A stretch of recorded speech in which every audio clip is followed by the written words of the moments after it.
Yeah, this is the Nanaimo Real Estate Investment Group. Again, it's a little more broad than that. I do cover a lot of BC, and most of it won't just pertain to Nanaimo. I know a lot of people on the Zoom call here are, not in the mid-Vancouver Island area, but again, most of this information will still be relative to the real estate market. So today I'm going to be talking just a little bit about the market, where it's at, and then kind of like an investment formula that will hopefully maximize profits and give people a little bit better of a understanding of how to get the most out of their investments.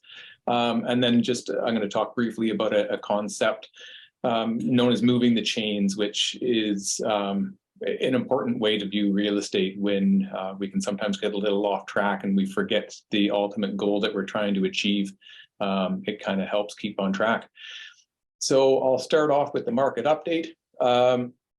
So the market, as of kind of spring last year, took a pretty big downturn. The graph on the left here is mid-Vancouver Island's pricing of real estate. You can see kind of at the beginning of 2020, we started seeing some pretty decent increases in prices. That was obviously when the market got really hot. There was the lockdowns and the government started printing a lot of money and people wanted to buy real estate and drove the prices from somewhere around the mid sixes up into, just north of $1 million for a single family detached house in the mid-Vancouver Island area. And then early last year, they started increasing interest rates pretty drastically. That put a big taper on the real estate prices, and they've come down somewhere around 15 to 20% right now for a detached house in the mid-Vancouver Island area. But that's pretty much the same across BC, Canada, all of North America, maybe even globally, I'm not even sure. But since interest rates have started climbing, obviously people's borrowing power has been decreased, and that is making it harder for people to stretch their money. So the $1 million plus houses have come down to kind of the mid eights. So again, about a 20% decrease in prices, but we're still obviously well above where we were at the beginning of COVID. So it's anybody's guess where the market's headed. That's going to be very dependent on interest rates and if they continue raising interest rates or if they start decreasing interest rates. The graph on the right is the number of active listings in the mid-Vancouver Island area. This is a pretty similar market in the Lower Mainland. At the beginning of January 2021, we had very low inventory. Everybody was buying and there wasn't a whole lot of people selling, and things started getting scooped up pretty quick. So you can see the inventory was decreasing pretty drastically. But at the beginning of 2022, there was interest rates started going up. People's qualifying power started going down. People were kind of burnt out of the ridiculously hot market. So people were trying to list their properties, sell while the market was hot. Less buyers were out there, and we started seeing an increase of the inventory on the market. And then we started seeing that inventory kind of drop off again, because a lot of people, when the market was really hot and the value of their home was, say, north of $1 million, they were eager to sell. And so they put their property up for sale. It didn't get a lot of action because the number of buyers had dropped. So a lot of people let those listings expire, or they canceled those listings, and now they're just off the market. So the number of listings has kind of dropped again. But again, it is also very common to see the number of listings drop off towards the end of the year, because a lot of people have their listings expiring in December and they don't necessarily maybe renew those listings into the spring. So it's going to be hard to predict exactly where we're going to be at in the coming market here. Again, interest rates are going to play a factor, and we'll see how motivated buyers and sellers are once the weather starts getting a little bit better. Typically, March, April, May are the strongest months for listings and even purchases. So time will tell where 2023 looks to be heading. So this is from the standpoint of if you're looking to buy an investment property. So there's a lot of good things on your side right now. Prices have come down about 20% from the peak. So that means there's some opportunities out there for some discounted properties. The rents are very high. They haven't started coming down. So when you have high prices or you have low prices and high rents, that's a good opportunity to be able to maybe find some cash flow again. But again, it's those interest rates that are making it a little bit difficult to find the cash flow. You have motivated sellers. Not all sellers are motivated. If they don't need to sell or they're not pressured in any way to sell, then they'll just hold on to the property. They don't care. They'll let it go. But if they have a job that they need to move for, or if it's an estate sale, or if there's maybe they have a variable rate mortgage and they're under pressure and can't afford the payments anymore, and they are forced to sell, they have a very limited selection of buyers. So it's turned into a buyer's market. And if a seller's motivated, they will bring their price down quite drastically to try to get that property liquidated. So we've seen prices come down 20%, but I've also seen a lot of sellers offer pretty substantial discounts right now to try to unload their properties. So good to be in the buying seat in that position. There's also very little competition. Again, the buyer market has dried up. We went from buyers happy to write an offer $100,000 over asking with no conditions to everybody sitting on the fence and waiting to see where the market's going to head. So yeah, we don't have the same competition as buyers that we did a year ago. The bad is the high interest rates. Obviously, at a 6 or 6.5% mortgage, your payments are substantially higher than they were a year ago when you could have picked up a mortgage for 2%. Ideally, if we see a downswing in interest rate prices or rates, we will see everything basically fall into the good category, and that's when the opportunity comes around. And lots of people remember 2008, 2009, we saw a big downturn in the market. Interest rates were slashed, properties were on sale, and there was actually a lot of opportunity to buy discounted properties that generate good cash flow. So this is, as much as I don't want to be happy about a possible recession coming on, or happy that people are having to sell their houses at a discounted price. The market is what it is, and you need to be aware of when there's going to be opportunity. And I think this year is probably going to be one of those years where we can start looking for some good deals. That being said, there is still a housing shortage. The number of the size of the population in comparison to the number of housing units there are in BC and Canada is way out of line. We actually have the lowest housing per capita of any G7 country. So we don't have enough housing. So that will kind of continue to apply pressure to the housing market, even though maybe the market's coming down in price because people can't afford to borrow as much. There's not going to be a total lack of demand for housing. People still need a place to live, and there's still just not enough housing to go around. That being said, we are seeing the decreasing inventory, so there's even less on the market. So it's possible in the spring, if buyers come out of the woodwork and start trying to buy again, and we still do have pretty low inventory, it could shift again from a buyer's market back into a seller's market or become a more balanced market. So again, it's always good to be looking at opportunity at all times, because we could end up back in bidding wars in 6 months or a year time. So we might have a very short window where things are at a good price and we're not in major competition with other buyers.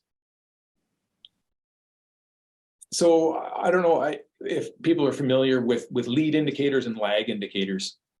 I used to hear lots about them and not really pay that much attention to them, but recently I've realized that there's a lot of lead indicators out there that not necessarily give you a crystal ball, but point very strongly in a direction as to where the economy's heading, where interest rates are heading. where real estate's going to be heading, and then realizing lag indicators, seeing the aftermath of what has happened, and looking at why it happened and why the results landed the way they did. So again, a lead indicator is something that's kind of pointing to what's going to happen in the future, and a lag indicator is the consequences of something that has happened. So it's kind of the aftermath. So I'm going to give kind of an example of, this is a very brief overview of the economy, how society works, how our economy works. And again, this is like a very small piece of a very large puzzle, but it's kind of the basic understanding. So something like interest rates get increased. And then you have a tire company, say Goodyear. Most large companies have a lot of debt. So whether it's Tesla or Amazon or Goodyear or whoever, they have investors, they owe money. They have usually scaled, especially companies that have scaled a lot in a very short period of time, like Tesla or Amazon. They've borrowed hundreds of millions or possibly billions of dollars to grow as fast as they have. Well, when interest rates go up, the percentage they owe on that money goes up. So that could cut into their profits pretty drastically. And that's already something that's happening as we've seen interest rates increase. So Goodyear's expenses go up. So they say they sell a lot of tires to Toyota. They have to charge 10% more for those tires now because their operating expense has gone up due to the interest rates going up. So that's just kind of another step in the scale here. So Toyota's costs have gone up, but obviously Toyota doesn't just put tires on their car. They've got microchips that they've bought from another company, and they've got glass that they bought from another company. And there's Toyota maybe has some debt as well that they need to pay higher interest rates on. So all of a sudden their operating costs have gone up pretty substantially. They have to charge, say, $500 more per car they sell. Now, if we're going into a bit of a time where money's tight, the cost of living's gone up a lot, people are maybe not feeling as flush with cash as they did a year or 2 years ago, and then the price of the car they were looking at goes up $500, and they just say, I'm going to pass. I'm not going to bother buying that new car. So they sell less cars, which means Toyota buys less tires from Goodyear. Goodyear has to lay off an employee because there's a downturn in their sales. Now, that unemployed person from Goodyear doesn't go out to a restaurant and eat dinner because money's tight. So in this scenario, you have lead indicators and you have lag indicators. So the lead indicator of what's going to happen, what's going to kind of play out is interest rates increase. Okay, well, that's a lead. Where are we headed? What's that going to cause? So profits decrease due to the cost of borrowing. Again, that's a lead of where we're kind of headed. And then if you look kind of towards the bottom, the biggest lag is that unemployed person that decides to not go out to the restaurant. And you can follow that even further down. Say a whole bunch of people don't go to the restaurant has to lay off some staff, the restaurant closes its doors, revenues go down, unemployment rates go up. So you can see how it's a chain effect of one thing at the beginning, and there's usually lag indicators of what's going to come, and then there's lead indicators, and then there's the lag, which is the fallout. So this can take a very long time, and again, a lot of companies are very highly leveraged, but from the time that an interest rate increases to the time Goodyear lays off an employee, could be a year, 18 months, 2 years. It's a very long process. Our economy is very slow to respond to changes because there's a big chain of events of things that need to happen, and each one can take a month, 2 months, 3 months. So just by comparison, if we look at another scenario, mortgage rates go from 2% to 6%. Sarah goes to buy a house. A year ago, she applied for a mortgage and she was approved for $700,000. She goes in now, and instead of 2%, she's looking at a 6% interest rate. Her borrowing power drops to $550,000. If somebody wants to sell a house and everyone's borrowing power has been reduced by 15 or 20%, sellers are going to have to accommodate the new borrowing power of the buyers. They're going to have to chop their prices down. So in this scenario, it happens fast, and we've seen prices in 2022 come down in real estate basically as fast as interest rates have been going up. It's almost instantaneous. If someone has to qualify at a higher interest rate, borrowing power has gone down, they go out shopping that weekend, the seller has to accommodate. It happens in weeks, maybe a month, whereas the last scenario, it can take many months or even years before we see the consequences of the interest rates going up. So in this scenario, you can see that the volatility of the real estate market is really fast to respond to interest rates. The economy as a whole and businesses are much slower. So I believe that the real estate market is a very good indicator. It's a lead indicator as to where the economy is headed.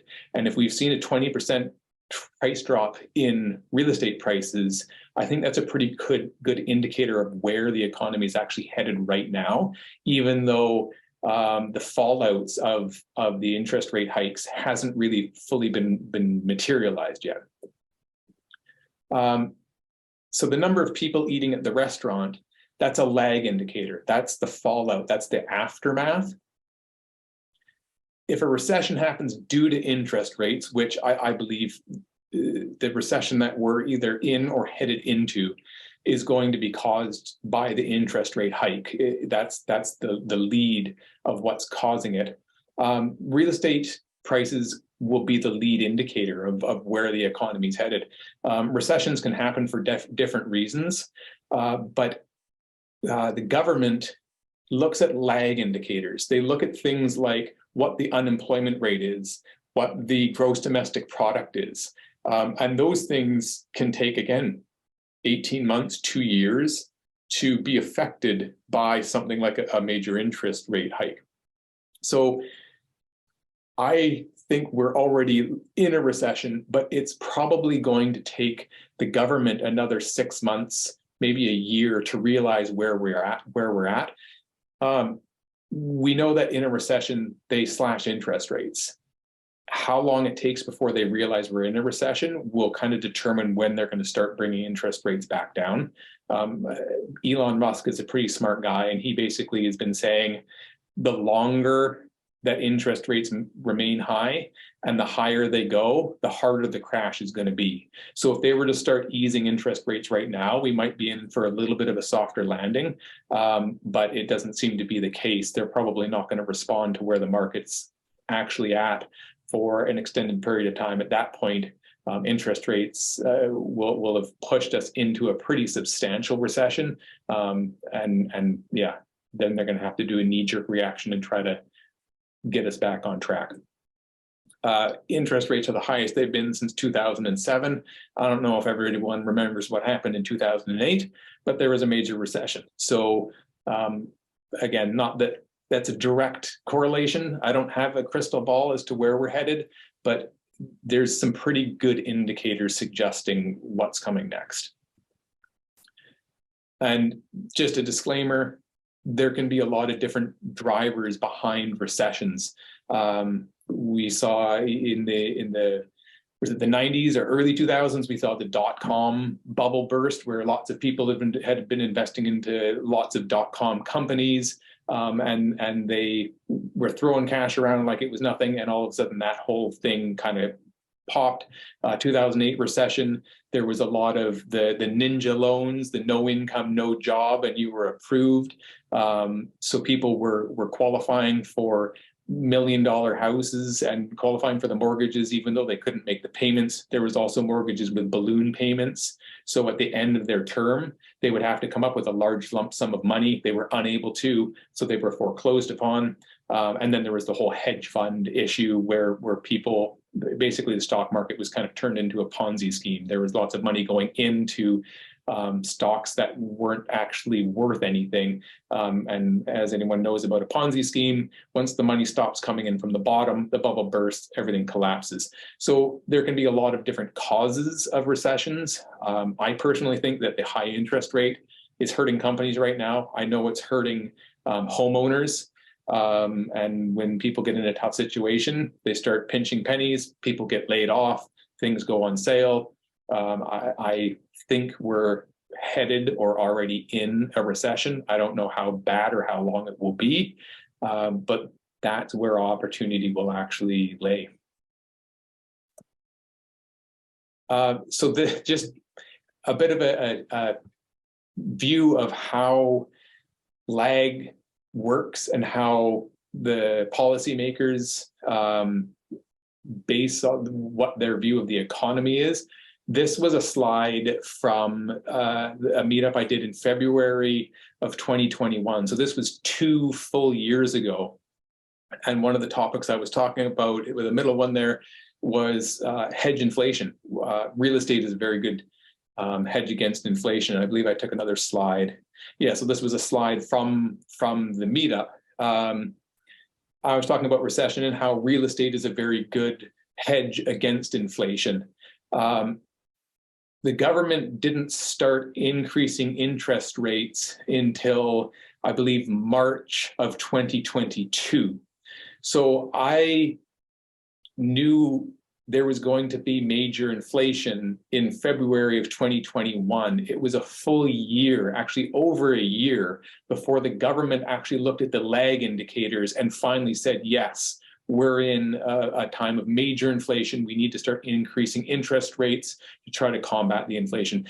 It was very easy. The writing was on the wall. You can't print billions of dollars and put it in the economy and not expect inflation. So I was well aware that we were in a time of inflation. If you looked at the lag indicators, it took them a full year to fully understand that. So I believe we're in the same scenario right now. I believe we have lead indicators suggesting we're in a recession. It might be a year before that's realized by the Bank of Canada and the political parties that need to make the decisions.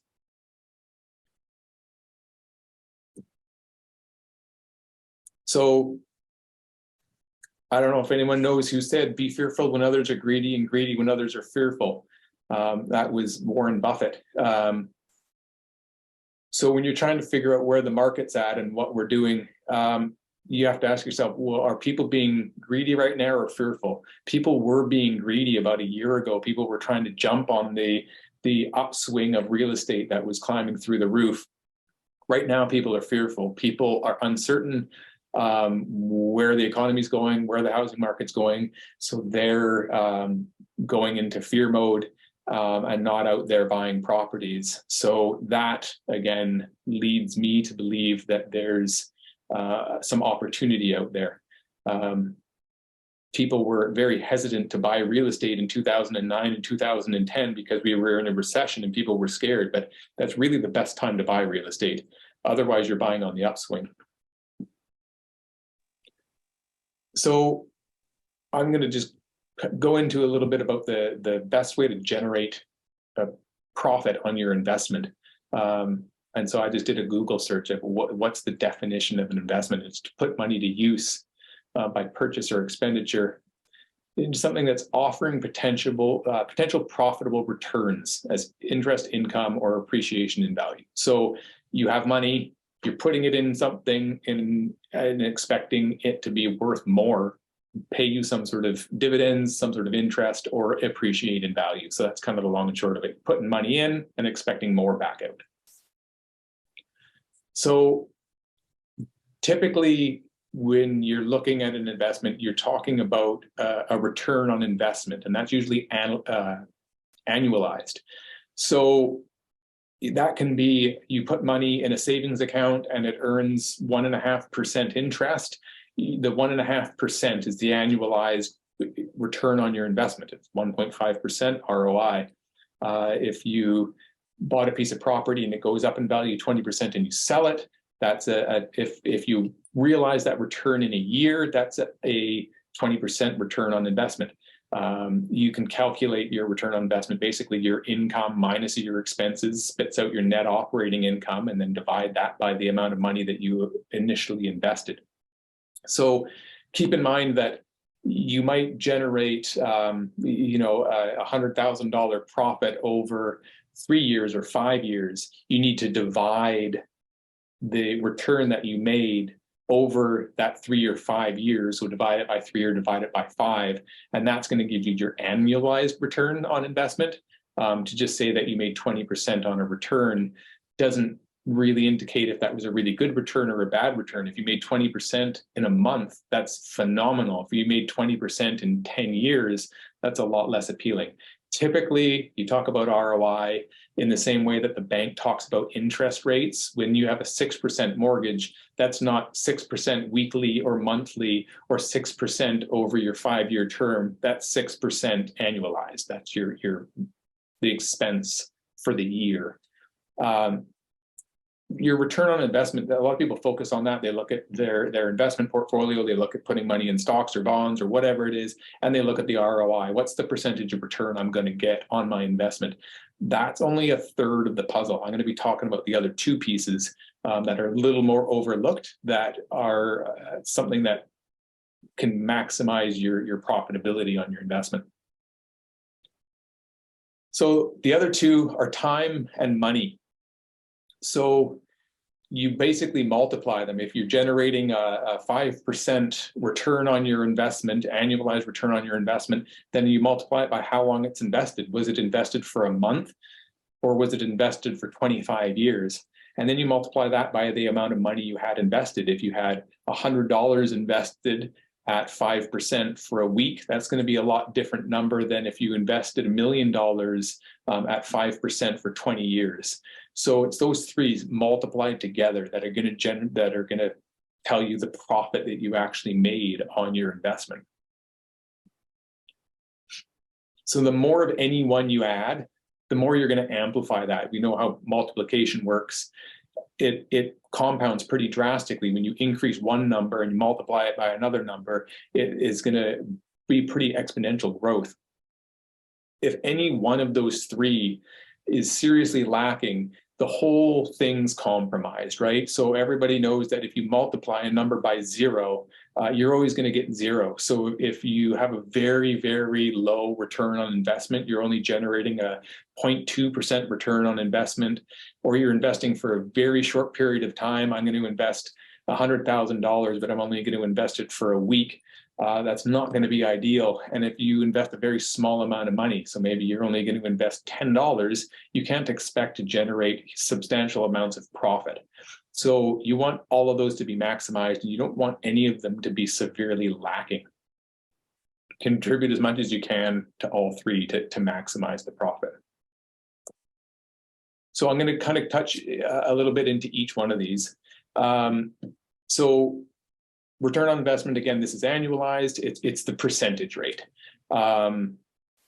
You can average it out over multiple years. Now, when it comes to investing in real estate, it's fairly easy to calculate your return on investment based on debt pay down and cash flow. So you take all of your income, and then you subtract all of your expenses, including interest on the mortgage, and it will give you a return on investment for that year.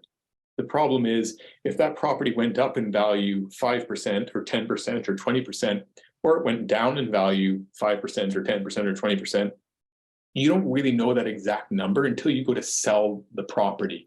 You can speculate. I think this property is now worth $600,000 for it. I paid $500,000 for it. I expect it went up about 20% in value, but until you sell it, it's hard to actually calculate your exact return on investment. That's one drawback to real estate. Lots of people like to invest in stocks and bonds, and they see, hey, I made 3.7% return this year on my investment. Real estate, you're always kind of guessing its value. And until you sell 5 years later, 20 years later, you can't actually spit out an exact number. So to maximize your return on investment, leverage, that is hands down number 1. That's where real estate is set apart from other forms of investment. So if you bought a $500,000 house and you put $100,000 down, and that property does go up in value to say $600,000, the property went up in value, say 20%. but you've actually doubled your investment. Your investment was a $100,000 down payment. The property went up in value $100,000. Because it was leveraged, you actually doubled your money. So your ROI is 100%. If you bought that property cash, you bought a $500,000 property with cash, and it went up to $600,000. That's only a 20% return on your investment, which again is still great. But you can see how leverage multiplies your ROI significantly. And again, leverage, you get the debt pay down. You do sacrifice a little bit of cash flow, but it enables you to grow substantially faster than using only your own money, which is obviously a limited amount. Another thing to do is find the best asset class, and that could be in real estate, or that could be a more broad spectrum as to what you're looking to invest in. It's the asset class, you could say industrial real estate offers the highest return on investment, or multifamily offers the highest return, or buying a piece of raw land and subdividing or developing that piece of raw land generates the highest return on investment. Or you could say Bitcoin or Tesla, or investing in a mortgage investment corporation is the best performing asset class. It's up to you to kind of decide, but you need to kind of weigh all the different classes and see which one has the performance that you're happiest with. Then when it comes down to real estate, location is key. I'm not necessarily saying that you need to buy in an A-class neighborhood. Quite the opposite. You need to find what location offers the highest return on investment. If you're in Vancouver, you might find that the return on investment isn't very good in the Lower Mainland, and you need to look at Prince George. Maybe you need to look in Alberta. Maybe you need to look down in Texas. Find the location that works best. Even within a city, you'll find that certain neighborhoods offer a higher return on investment than other neighborhoods. Again, typically really expensive neighborhoods don't make good rental investments because the property prices are very high, but the rents don't necessarily compensate for that. So you need the best type of property or the best asset to buy, and then find the best location. Find where that offers the highest return on investment. Maximizing your NOI, that's your net operating income. So again, your income, you subtract all of your expenses, and that's going to give you your net operating income. You want to maximize that on properties that you already own or properties that you're going to purchase. You do that by making sure the vacancy rate stays low, cut any expenses you can, and make sure that you're getting the maximum amount of income. So obviously get as high in rent as you can, minimize the turnovers, make sure that if there is a turnover in a unit, it's not sitting empty for a month or two between turnovers. And if there's certain expenses that are associated with the property that you can defer, maybe utilities are currently in your name and you can put them in the tenant's name and have them pay the utilities, things like that drastically increase your net operating income. Again, I talked it already a little bit about, I believe it was Alan asked about, a property that might have been a little bit underwater and whether or not you should hold it. So keys for cash is one means of getting a very underperforming asset to perform a lot better. And if their tenant wants $5,000 to move out and you can increase the rent $500 a month, it's going to be 10 months before that $5,000 is paid back. And after that, you're going to have increased your net operating income. You're going to have a more substantial cash flow. So you need to ask yourself, if you need to pay a little bit of money now to increase your net operating income in the future, how long is the trade-off for that? To maximize your return on investment, and this, I won't get into the details of an internal rate of return, but if you used $100,000 to buy a $500,000 property and it goes up in value to $700,000 and you refinance and pull out your initial $100,000, your investment in that property is now $0. You have no money invested. You've taken your $100,000 back out. You still own the house. Your return on investment actually becomes infinite because you're earning money even though you have zero of your own dollars invested. And again, that's another key feature that real estate offers that a lot of other asset classes just don't. Real estate is not get rich quick. I know everybody's very impatient and they want to quit their jobs tomorrow and retire on a sunny beach in Hawaii. You're going to have to buy lottery tickets to make that happen and cross your fingers. I don't have a get rich quick plan. Everybody wants to be rich overnight. There's no way to confidently say that there's a solution to that. There's no, people have gotten rich doing lots of different stuff in a very short period of time. If you bought Bitcoin before it skyrocketed, you could have made a lot of money. There's lots of ways to get rich quick playing the lottery, but they're not something that's easy to repeat. And if there was a really easy way to generate mass amounts of wealth in a very short period of time that was easily calculatable, everybody would be doing it. So that thing doesn't exist. I don't like gambling. I want to be rich eventually, and I'm willing to do the work to get there. So investing in real estate, you will get there. It's just you can't expect it to happen overnight. A lot of people get into investing in real estate and say, oh, my friend bought their house for 500 grand and they sold it for $1 million 2 years later and they're rich now and I want to do that. Or they're flipping houses, or they're trying to do developments and they're trying to get a big paycheck really quickly. It can be done, but it's not necessarily easy or sustainable or repeatable. Building wealth over a long period of time is much more something that you can actually plan and execute. Because real estate is leveraged, wealth is built through debt pay down. So I've done calculations on a basic investment property, and if you paid cash for it, it generated about a 7% return on investment, which is okay, but honestly, you can get 7% through like a mortgage investment company or a REIT or some other stocks or bonds. You can probably find something that can generate 7% fairly regularly, and you don't have to be a landlord. You don't have to deal with a property. So if real estate only offered 7%, I wouldn't really be interested in real estate. The ability to generate very high returns on investment comes from the fact that it can be leveraged. But that means the money you're making is through debt pay down. It's not putting cash in your pocket.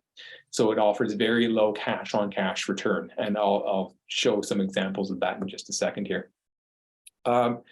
Contributing to stocks, RSPs, GICs, whatever thing that you're putting in a bank account or some sort of savings account is your money. You're contributing it every month to try to build that thing. That's not scalable, unfortunately, unless your income is continuously increasing. Debt pay down and cash flow, when you're investing in real estate, that's other people's money. That's someone else that is paying down that debt and generating cash flow that's going into your pocket. Because of that, it's scalable. So it's kind of funny. When I was growing up, my mom was always a little concerned with me because I spent money on stupid things. I always bought cars and parts for cars and bikes and remote control cars and stupid stuff. We all like buying stuff. We all like toys. We all like consuming things. But my mom was really concerned that because I had that lifestyle of wanting to spend every dollar I had, that I was going to be in a not very good financial state at a later point in my life. And she was right to be concerned. Luckily, real estate is a way to invest money monthly, a fairly substantial amount of money that doesn't cut into your lifestyle. So I have a financial calculator that I like to play with once in a while, and maybe I can even bring it up on the screen really quick here, just because it's kind of interesting to see.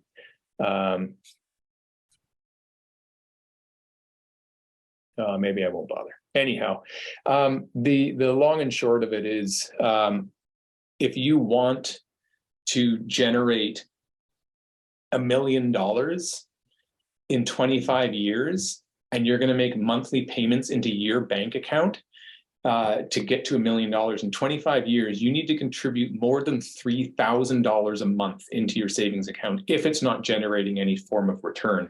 If you are generating, say, 2.5% return on your investment, you've put it in some stocks, some low risk stocks, you can reduce that number to about $2,400 a month that you need to be contributing to your bank account to get to $1 million.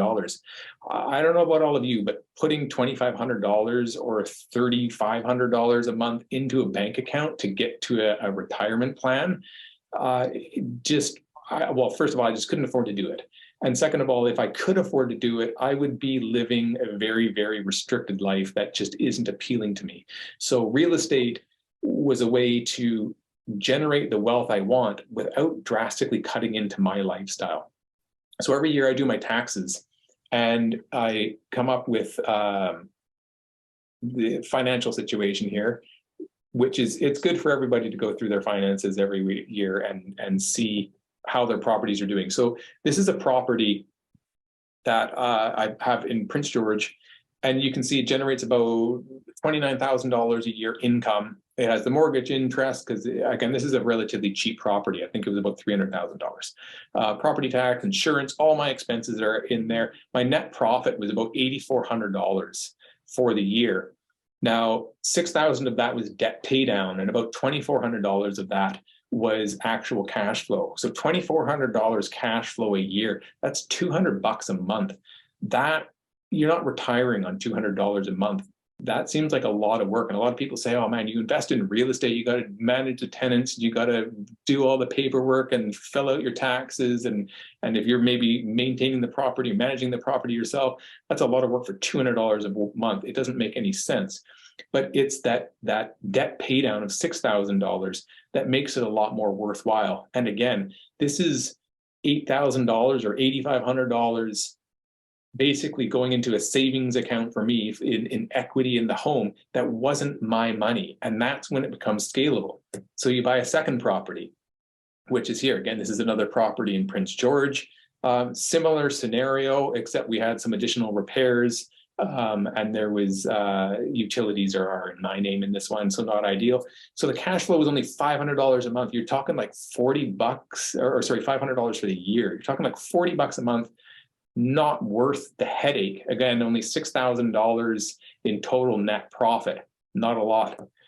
Third one, this property was the third one I bought. It was in Port Alberni. Similar numbers, but I manage it myself. All of the utilities are in the tenants' names.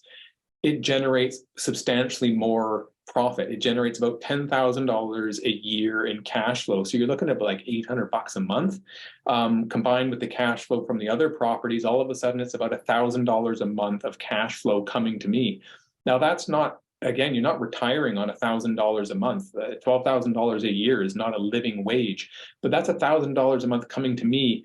And I'm still having the debt pay down of what about $16,000, $17,000 of debt pay down. Combined between the cash flow and the debt pay down, there's about $30,000 of profit generated by these three properties. So that's $30,000 a year of me building equity, cash flow, net worth.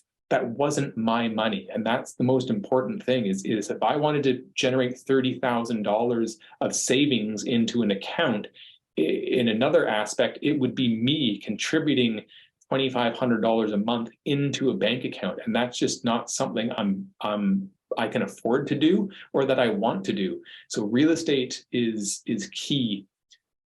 But again, you have to multiply it by time. So $30,000 for a year to own 3 investment properties is not a huge profit. I'm not retiring on $30,000. But if I hold that for 10 years, all of a sudden you're talking $300,000. And if you hold this for 25 years until the mortgage is paid out, it lands somewhere around $750,000. That's $750,000 of me not having to make monthly contributions to the investment. So it's time. You leverage this over time. And that's assuming no appreciation. That's assuming rents don't increase over that 25-year window. And obviously we can assume that there is going to be some level of appreciation, and there is going to be increased cash flow as we pay the mortgage down and rents increase. So this is something that in 25 years, I might be looking at $1.5 million of net worth and profit generated from these investments without me having to put monthly contributions into the bank. But it takes time. So to maximize time, there's the old saying, best time to buy real estate was 5 years ago, and the next best time is now. Ask an investor, they'll typically tell you the sooner they started, the better. If they could go back and tell themselves something, they would have just said, get started sooner. If you started 5 years ago versus now, you're 5 years closer to seeing those returns, paying off the mortgage. You've built that much more equity. A lot of people that come from investing in stock markets or things that are dependent on the value of that asset increasing, think that they have to time the market. And that's understandable. If you buy a stock at the top and it crashes and you're going to sell, you are going to sell at a loss. So it's very important figuring out where you are in the market and buying at a time when you expect it to go up in value, knock down in value.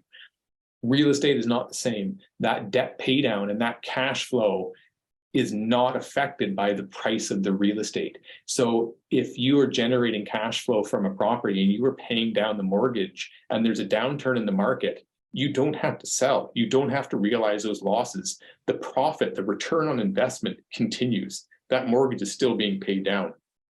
So it's much more important to be in the market for a long period of time than it is to try to time when exactly you buy. If you bought at the very peak of the market about a year ago, and you were to sell right now, you would be selling at a loss. Your return on investment would be terrible. You'd probably be at a loss. But in 20 years' time, 25 years' time, I can pretty much guarantee that property is going to be worth substantially more than if you bought a year ago. Even though you went through a downturn, it's really irrelevant. You pay down that mortgage, you generate that cash flow, you only realize the actual value of the real estate when you sell. Be patient. Don't change lanes. People get frustrated. They want to be rich tomorrow.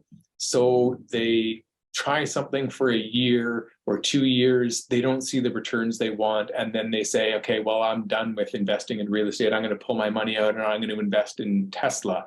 I'm going to pull my money out of Tesla now. That didn't work. I'm going to try investing in development projects. I'm going to try Bitcoin. And they bounce around. Time in the market is the important part, and you're already headed in the right direction. Real estate investing isn't glamorous. It's not something super exciting that you jump up and down about because you just found out that you won the lottery. It's just waiting. It's a waiting game. And there's a couple of different ways that I like to kind of relate that concept. One of them is, if you've bought a $500,000 house and you put $100,000 down, you have $400,000 of someone else's money. That's basically a $400,000 winning lottery ticket. You just need to wait to cash it out. It's going to take you 25 years or 30 years to pay off that mortgage, and then you have the winning lottery ticket. So if you were sitting on a lottery ticket and you just had to wait to cash it, I would wait instead of selling it to somebody else for a short-term gain. Another way to look at it is when you go in the bank and you get, say, a $400,000 mortgage, they've given you the money. It's yours. They've bought the house for you. That's already happened. All you need to do is find someone else to pay back that loan. So you can imagine if you could go into the bank and get a $400,000 loan and then walk out onto the street and see some stranger and say, hey, I just took out a $400,000 loan. Can you pay it off monthly in the next 25 years for me? Thanks. And then just carry on. And they agreed to do that. That would be hugely beneficial. And that's essentially what you're doing when you buy an investment property. You're getting a large chunk of money from the bank, and then you're getting someone else to pay back that loan. So it's just waiting. It's waiting for that debt to be paid down, that equity to be built in the property. So the difference between rich people and poor people is that rich people know the difference between assets and liabilities. And they buy assets. That's Robert Kiyosaki from Rich Dad, Poor Dad. If anyone has not read that book, I definitely recommend that. That's like the first mindset changing book that most investors, whether it be real estate investors or entrepreneurs, start with, is Rich Dad, Poor Dad. Totally changes the way you view money. And the biggest takeaway I got from that book is the differences between assets and liabilities. And when you talk to your accountant, they have a different definition of what an asset is. They will say that your car is an asset, your boat is an asset, your cell phone is an asset. All these things are things that have value and can be sold. I have a very, very different view of assets, thanks to Robert Kiyosaki. Things that are not generating money are liabilities. If it's costing you money, it is a liability, it is not an asset. If you go and finance a brand new boat and you're making monthly payments on it, and it's depreciating in value and costing you an arm and a leg, that's a liability. It is eating your money. Avoid those. Buy assets. So remember that return on investment is calculated on your investment, not how much is invested in total. And again, when you are trying to invest money and you're going to multiply that by your return on investment and by time, you want to maximize money. And that's why if you can leverage, if you can get someone else's money, either in the form of a mortgage, likely in the form of a mortgage, or even pulling a HELOC, a home equity line of credit out of your house, using that for money, that's essentially using the bank's money.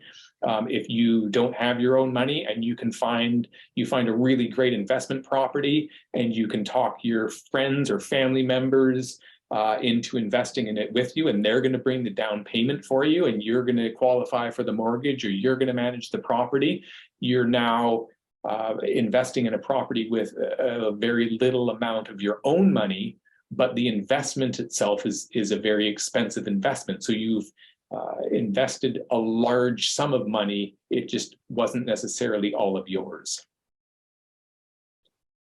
Real estate offers, again, a high return on investment due to the fact that it's leveraged.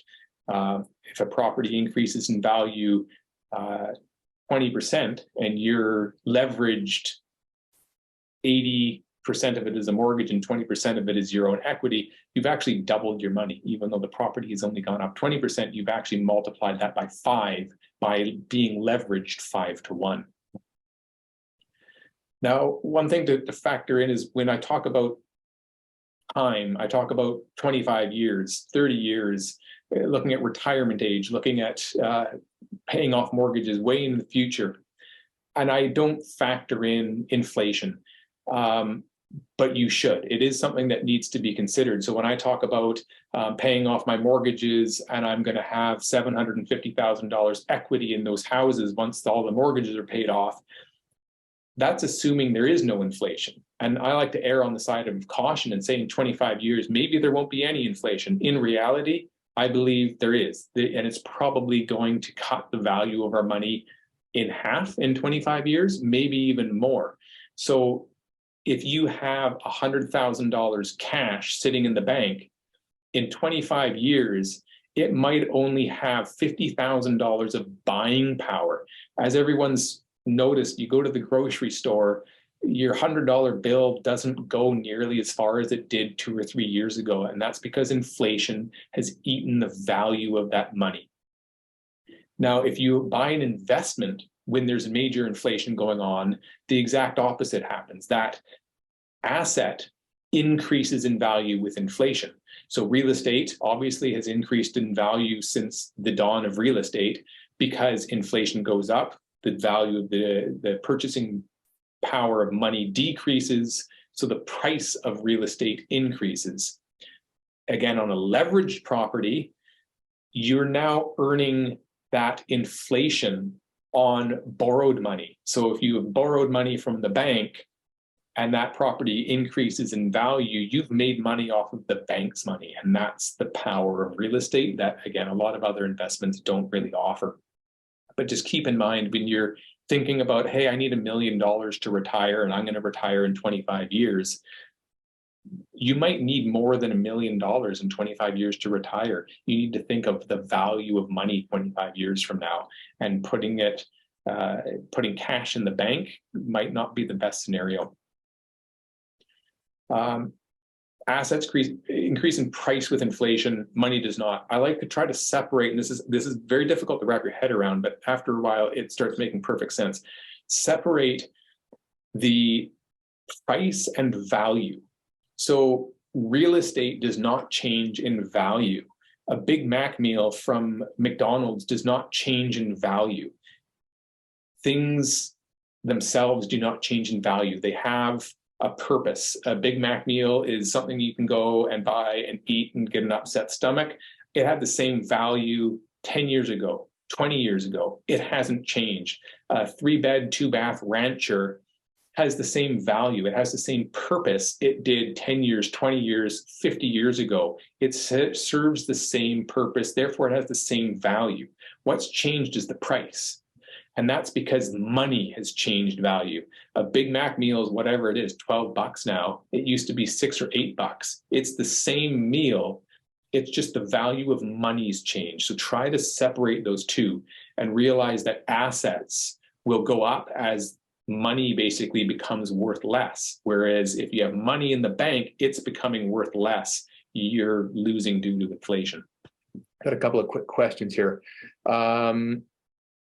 How about borrowing from private lenders for down payments to scale up fast? Any good strategy to repay them back? Yeah, borrowing money from private lenders is an awesome way to scale fast, providing the deal still works. And I've been telling people since I started hosting these, whether we're in an up market, a down market, whatever it is, my strategy, and there's people that do things differently, buy for cash flow. It has to cash flow because cash flow is what will take you through the lean times. Cash flow, if you get laid off at work and you are subsidizing your property $500 a month to try to keep it afloat and you get laid off, that property now becomes this liability that's sucking money out of you, and you might be forced to sell at an inopportune time. If that property is generating $500 a month cash flow, well, now you don't have to liquidate that. You get laid off, it might be helping you live. So if you're going to go borrow money from a private lender at a high interest rate and then bring on a mortgage on top of that, that property needs to be able to generate enough cash flow to pay the lender and pay the mortgage and cover all of the expenses without going underwater. There's also the concern of the bank, the lender that is providing you the money for the down payment is probably going to want security against that property. They're going to want to be on title of that property. And I don't know of any banks that will give you a first place mortgage if you have somebody else that is now registered a claim on that title saying you owe the money. So when it comes to mortgages, there's like first place, second place, third place. Banks, if they're going to give you a mortgage, they want first place. If they're going to lend you 80% of the value of that property, they're first place. That's all there is to it. Second place mortgages are much higher risk, especially if the property price drops. They might not be able to get all their equity out. So banks really don't like it when you borrow money to borrow money. So if you say, hey, I'm going to borrow $100,000 from this guy, that's going to give me the down payment to buy this $500,000 house, and I'm going to borrow the remaining 80%. That's fine if you can find somebody that do it, but typically banks are not interested in that. But it has been done. Finding the cash flow properties is the key. Yeah, we got a couple other questions here I'll touch on really quick.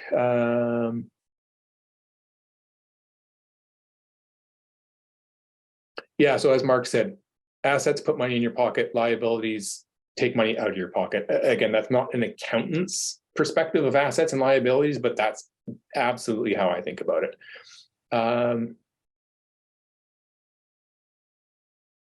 Yeah, so Sean says, yeah, buy distressed properties and then do a lift on it to push up the value of that property. So that's definitely an option. That option didn't actually work about a year ago because people were buying distressed properties for way too much money. People were so desperate to buy anything. People were paying way too much money for pieces of crap. Now that we've shifted back into a buyer's market, there is the opportunity to buy some distressed properties and push up the value that way, and then possibly refinance out. It's a loaded question, but ultimately any strategies that would get better returns than the cost of borrowing. Yeah, so that's exactly it. If you can borrow from the bank, or if you borrow from a private lender, and they're charging you a 10% interest rate, you might say, oh man, that's really high. But if you can borrow at 10% and generate a 15% return on that investment, you're still making 5%. And in that scenario, I would borrow as much money as I possibly can. The thing to be careful of is to make sure that you can cover all of the debt. It's when people get into problems, it's when they borrow too much. They borrow the down payment, they borrow the mortgage, they're borrowed at a high interest rate, interest rates increase more and they're underwater and they have to sell it in an opportune time. So just be very careful. If you find the ultimate deal and it's a no-brainer and it's all cash flow and it's all upside, and you have to borrow at a very high interest rate to make it happen, but only if you are convinced that there's absolutely no way this deal can fail. And I have borrowed, I bought a threeplex in Lake Cowichan about a year and a half ago, and I borrowed at essentially 11% because the property was very under rented. And so I got a mortgage from Fisgard that was 8% plus a 3% upfront fee. And it was over a 1-year term. So it was essentially 11% interest I was paying on that loan.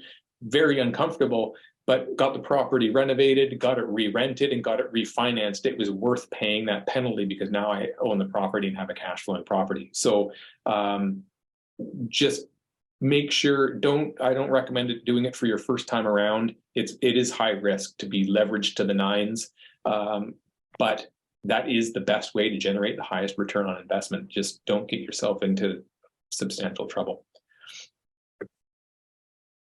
Assets increase in price.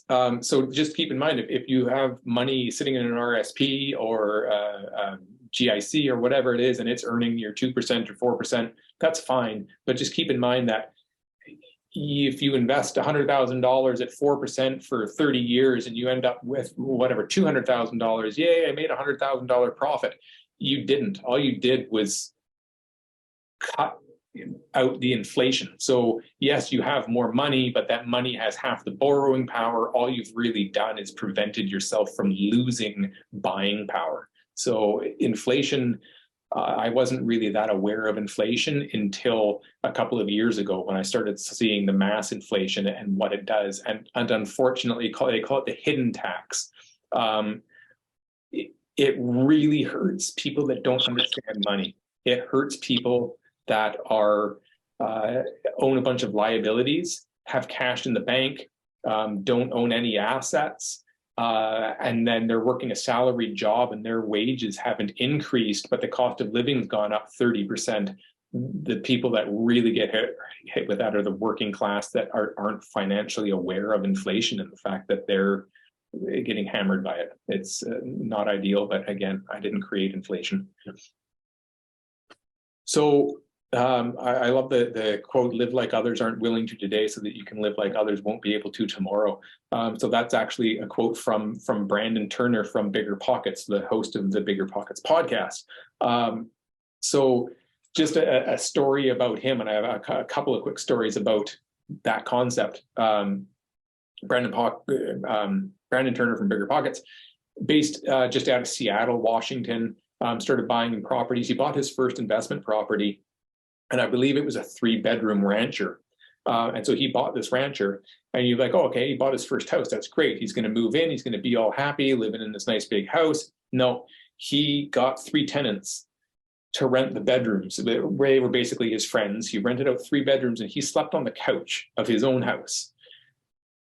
So you can imagine if he's got all of the rental income paying off the mortgage from renting out the rooms, and he's sleeping on the couch. He's reduced his cost of living essentially to nothing, which enabled him to quickly save more money to buy the second house and the third house. So he was willing to do what most people weren't willing to do. Most people aren't willing to buy a house and then sleep on the couch and rent out the rooms. They want to buy the house so that they can enjoy it. But if you're willing to make the sacrifices today, cut your cost of living, house hack, things like that, you end up being in a much better position down the road. Obviously, he owns multi-millions of dollars worth of real estate all over the United States now. He lives in Hawaii on a waterfront property. He was willing to make sacrifices early on in life to maximize the amount of money he had to invest. Another good example of that is my friend that got me investing in real estate. He owns 10 or 12 houses now in Prince George. And he drives like a 1995 Dodge Caravan, and the windshield is smashed out of it, and the rocker panels are rusted off of it. And I believe he's fixed it now, but the thermostat was stuck open, so the van never heated up, and he would drive to Prince George in the winter when it was minus 30 in this van that wouldn't get heat. It was worth $500 if he was lucky. He owned 10 houses at the time. Every single one of his tenants had a nicer vehicle than him. And when his van finally packed it in, he just took the snow tires off of it and bolted them on another $500 Caravan. He was really living the way other people weren't willing to. None of his tenants were willing to drive a $500 beaten up Caravan. He was, and that enabled him to leverage from one house into 10 houses in about 7 years. So that's the discipline of living like others aren't willing to. So that you can set yourself up for the future. So yeah, and I just one more quick story. I have a client that was renting a house in Nanaimo, and he was renting a basement suite with a friend. So the rent was $700 a month. He was paying $350, and his friend was paying $350. And so I helped him buy an investment property. He bought a house, and it had a basement suite. So I was asking him, "Hey, are you going to, live in the basement suite or live upstairs?" And he's like, "I'm not leaving my basement suite. I'm paying $350 a month. I can rent my basement suite out in my house for $1,500 a month. Why would I move into that when I can afford to the cash flow from the house will pay my rent and pay the mortgage?" So he stayed living in that basement suite, sharing it with a roommate while he owned a house with a suite in Nanaimo. And it was a relatively nice house. So again, that's a sacrifice that enabled him to leverage into something substantially more a lot quicker. Now, I'm not willing to drive a $500 Caravan that has a broken windshield and no heat in it, but you can just see how that mindset can leverage you into something substantially more faster, right? Yeah, Mark's mentioned house hacking. I'm going to talk about that. Don't worry. Yeah, so Sean says, can't recommend Airbnb being your primary during the summer. Yeah, stick your house on Airbnb and then go sleep on a friend's couch. I mean, whatever you can do to increase the amount of income and reduce your cost of living. Stop buying liabilities and sell your current liabilities. If you went and bought an $80,000 boat and you have payments on it for the next 7 years and it's depreciating in value, maybe just sell that and cut your losses and move on. Liabilities take money directly away from investing in something that's actually generating a return.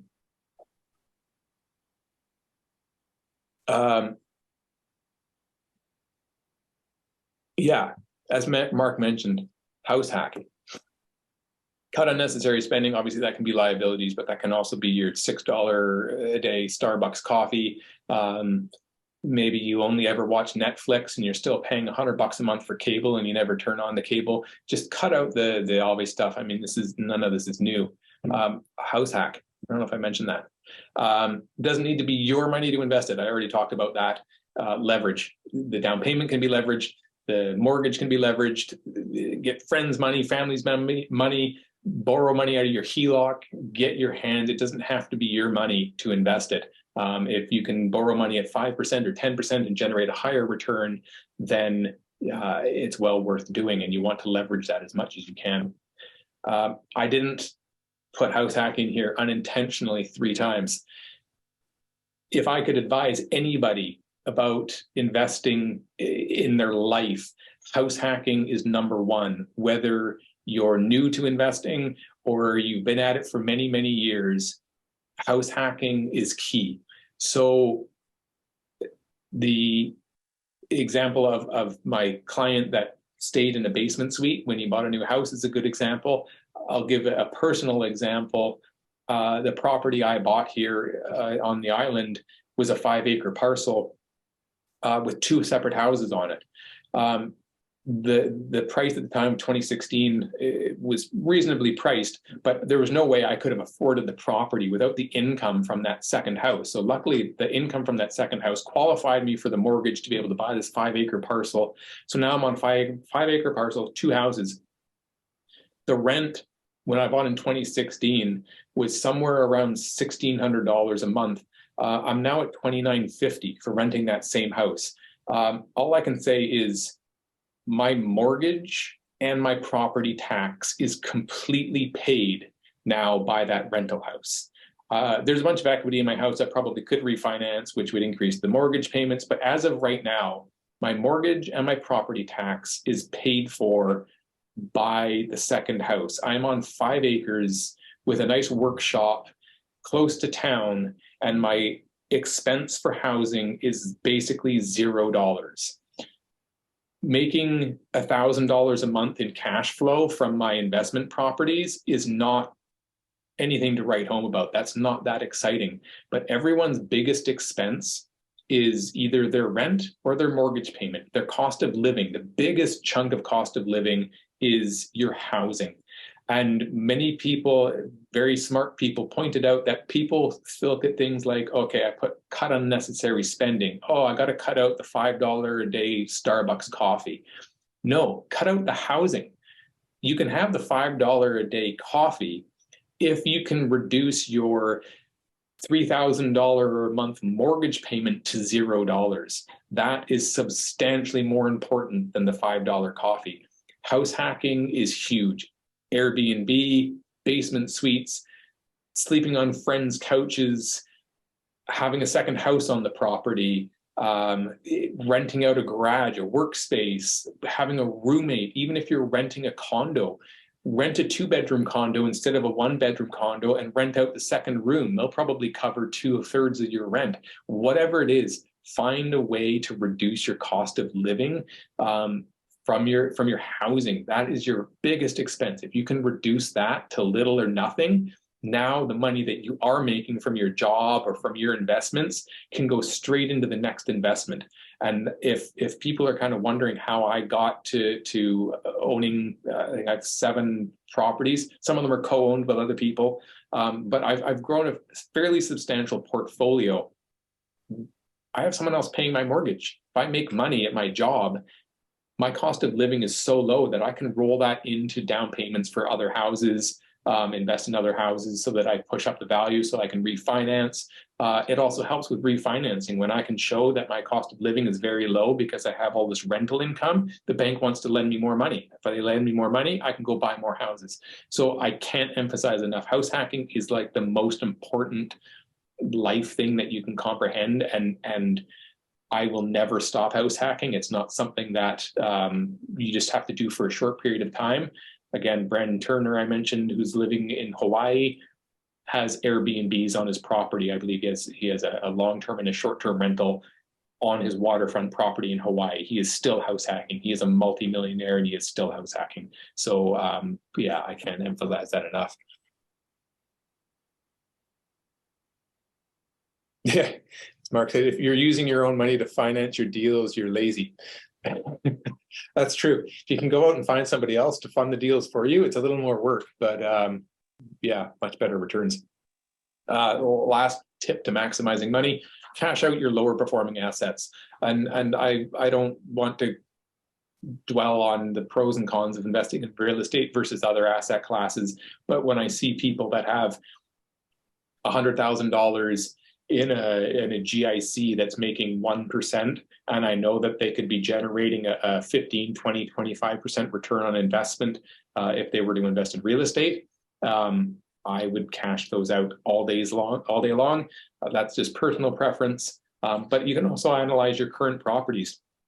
Maybe you have a property in Vancouver that's skyrocketed in value, and you have a lot of equity in it, and it's not generating very good return, and you could sell that and buy a 12-unit apartment building in Prince George, and it would generate a lot better return on investment. So analyze where your current money is and ask yourself if there's somewhere else you could put it that would generate a better return. So I'm just going to move on to the next topic here really quick, and this is the concept of moving the chains. So I stole this concept from Bigger Pockets, but and I'm not a huge sports fan, and I don't like to relate everything to sports. But there was a coach in the NFL many years ago that took a losing team and turned them into a winning team. And when asked what was it that made you able to take this underperforming team to winning a Super Bowl, and he said, moving the chains. Lots of people like to focus on scoring the touchdown. So every play prior to this coach, a lot of the plays were trying to score points. So they might be way down the field and trying to throw Hail Mary passes all the way down the field to try to score a touchdown. And what this coach realized is that he didn't need to do that. All he had to do was get 10 more yards and 10 more yards. So anyone that's unfamiliar with football, you have 4 attempts. Well, in the States, in Canada, you have 3 attempts, but let's just use American football. You have 4 attempts to move the ball 10 yards. And if you can do it in 4 attempts, you get 4 more attempts to move the chain 10 more yards. And you can do that all the way down the field, right into the end zone, and get a touchdown. So he focused on just the 10 yards. I need to get 10 yards in 4 plays. So he kind of started running a lot of running plays. He started focusing on, instead of trying to score points every single time and throwing a touchdown pass, he just focused on getting that 3.5 yards that he needed each play to try to get that 10-yard mark moved so that he could try again. And so he slowly, collectively made his way towards the end zone. And that changed the way football was played. There's a lot more running now than there has been in the past, because people have focused on just moving the chains, just move in the direction you need to go. So real estate is really no different. You're not trying to score a touchdown. You don't just say, hey, I'm going to invest in real estate and then go buy real estate tomorrow. That's not how it happens. It's not one action that's going to happen. Anyone that already owns an investment property knows that there was many, many steps to get to the actual first investment, and many steps to get to the second investment, and get to a portfolio. It takes time, it takes patience, and it takes moving in the right direction. Take as many steps as you can. You might get stuck with a particular step, but there's usually other steps that you can take that will take you in the right direction.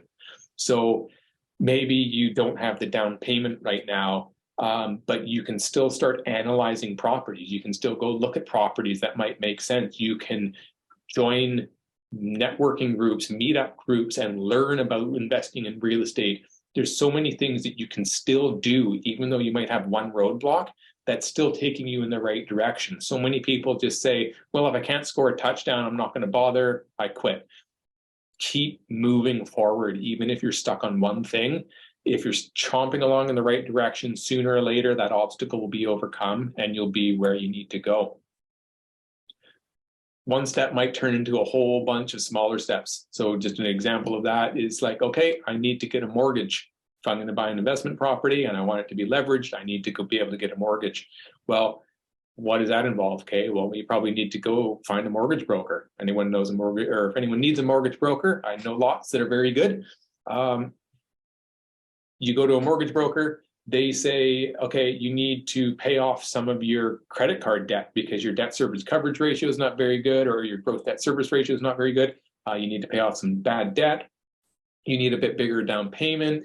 I need to get your taxes for the last couple of years so that I can see what you qualify for. So you got to get all that stuff. You got to pay down some debt. You got to move some money around, whatever it is. Those are a whole bunch of steps just in trying to get a mortgage for an investment property. So one step can turn into a lot of steps, but you're still moving in the right direction. You need to focus on that. And yeah, Mark's right. Showing up here is actually a big step. It keeps you informed. It keeps you focused on real estate. It keeps you, I don't know, hopefully everyone's getting motivated from this and they're excited to go out and analyze some properties and look at some properties and think about their investing career. So yeah, that's a big step. Education is part of it, and networking and learning different ideas is a big step.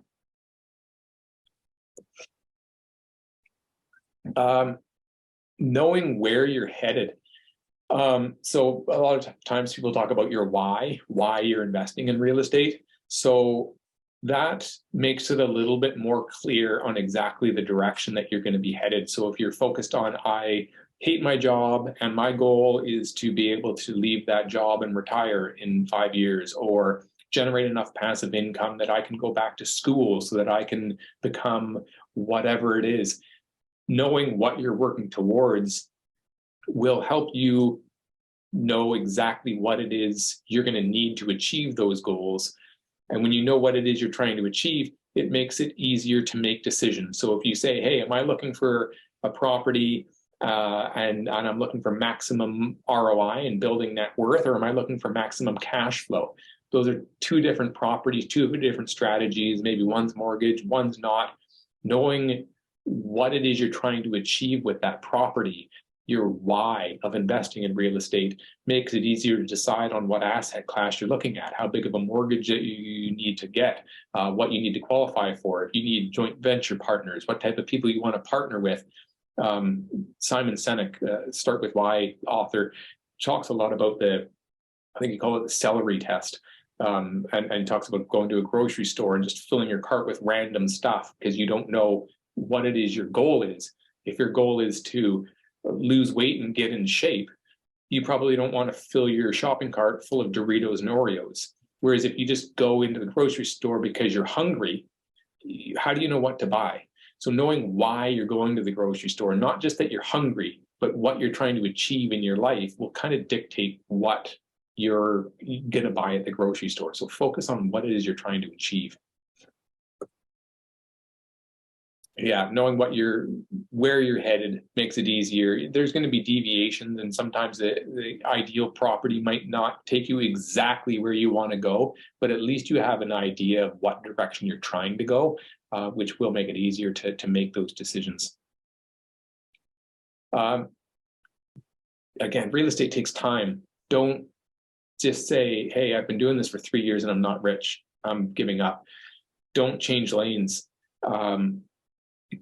Another analogy that I got from Bigger Pockets is building a bridge. You're trying to build a bridge to, financial freedom, or quitting your job, or $1 million net worth, whatever it is. And people will start building the bridge. Well, I'm going to get a high-paying 6-figure job as a CEO of a company, so I'm going to go do all the schooling and try to work my way up the ladder. And they sign up go to university, and they get 2 years in, and they go, oh man, I'm not rich yet. This is taking too long. I gotta do something else. I'm going to do a startup company. I'm going to start this new company, and I'm going to grow it to have 15 employees, and it's going to generate a lot of money, and then I'm going to have a lot of passive income, and that's what I want to do. So they start up a little company, and then a year later they go, oh, I'm not rich yet. I'm going to try something else. I'm going to try investing in real estate. And then they start trying to invest in real estate, and you just see how you start building a whole bunch of little bridges to go where you want to go, instead of just sticking with one and just building it until you get where you go. You're a lot better off staying in your lane,